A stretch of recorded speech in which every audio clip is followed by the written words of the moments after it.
Hello, a very good afternoon. Welcome to the BBC's news at 1 o'clock. In the last few minutes, Gordon Brown has suffered another blow at the hands of voters as the Conservatives overturned Labour's majority of nearly 5,500 to snatch Norwich North in the by-election.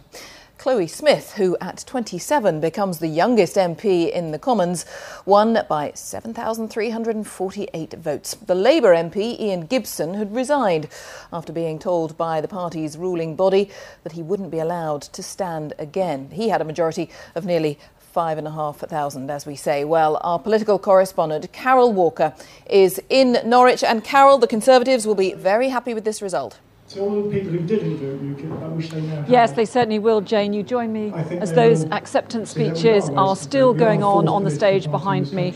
But the Conservatives had always hoped to win this seat back from Labour, but they had been doubtful as to how big the margin could be. We now know that Chloe Smith has won with a majority of more than 7,000. I'm told that the swing from Labour to the Conservatives is more than 16%. And if you look back at the result of the last general election, Labour have lost more than 10,000 votes. Now, that is a serious blow for Gordon Brown. Labour undoubtedly will be pointing some of the unique or local circumstances here. We know that there has been a lot of anger about the way Ian Gibson was treated. He, of course, was barred from standing because of revelations about his expenses, but then decided to resign and force this by-election. Many people locally feel that he was treated rather more harshly than many others within the Labour Party. We also have the fact that the Labour candidate, Chris Ostrowski, is not even here today. His wife made an acceptance speech on his behalf. He is still in quarantine with swine flu. But I think that this is a serious blow for the Labour Party. It is another loss for Gordon Brown. Although there may not be any immediate reopening of leadership speculation, it certainly could spell more trouble as we head towards the autumn. Against the trust of voters. And that's one of the reasons why. Still hear me with all that still going on. I mean, much more fascinating contest than so many by-elections, it's fair to say, simply because of the timing, all in light of the MP's expenses and even the campaign itself. The number of visits, for example, that we saw from really senior party members on the part of the Conservatives. It was, of course, one of the qualities. Yes, there's absolutely no doubt, Jane, that this by-election was very much overshadowed by the whole expenses scandal. The turnout was lower than there was at the general election. You might expect that in any case. I think there has been also a splintering away from the main parties. Interesting here to see that the Greens didn't do as well as they expected and were actually beaten into fifth place by UKIP, who got more than 4,000 votes. I think in a sense Labour was saved from an even worse result by the fact that you had the Lib Dems, the Greens and UKIP all vying for those the votes of disaffected voters. And I think that helped them to hold on to second place. But yes, the Conservatives certainly threw everything at this campaign. David Cameron was here 6 times.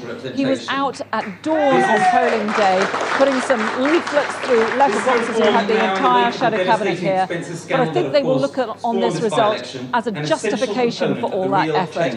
And I think that they will hope very much that that will give David Cameron some important momentum to show that they can actually take seats straight from Labour, that the David Cameron bandwagon has not run out of steam. All right, Carol, thank you very much for now. Carol Walker there in Norwich, and that result only coming through in the last few minutes, and we will have a little more on that story later in this half hour. Any hopes of seeing, let's just, as promised, return to Norwich. The results that came through in the by-election there, Norwich North, just came through in the last half an hour. Our political correspondent, Carol Walker, is there, and a very, very solid victory for the Conservatives. Carol, all that attention they devoted to the constituency has paid off, it seems. Yes, that's right. Chloe Smith won with a convincing majority of more than 7,000, and the Conservatives are absolutely delighted about this. They're pointing out that the swing from Labour to the Conservatives was almost 17%.